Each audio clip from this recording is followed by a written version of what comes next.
মাথা ব্যথা বা শরীর ব্যথা হলেই কি আপনি পেইন কিলার খেয়ে নেন? তাহলে একটু সাবধান হন। সৌরভ একদিন মাথা ব্যথা অনুভব করে।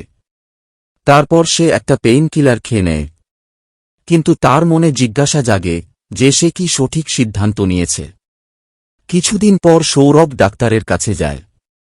ডাক্তার তাকে সাবধান করে দেয়, পেইন কিলার যেমন প্যারাসিটামল, আইব্রুপ্রোফেন বেশি খেলে লিভার আর কিডনির ক্ষতি হতে পারে। ডাক্তারের কথা শুনে সৌরভ বুঝতে পারে ব্যথা যদি বারবার হয় তাহলে কারণটা জানা জরুরি এবং ডাক্তারের পরামর্শ ছাড়া পেইন কিলার খাওয়া উচিত নয়।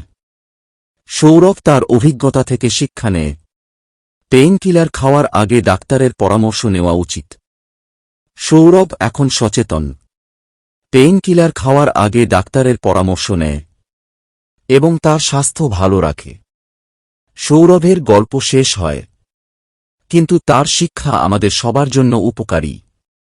পেইন কিলার খাওয়ার আগে ডাক্তারের পরামর্শ নেওয়া উচিত। Subscribe my page for more such videos.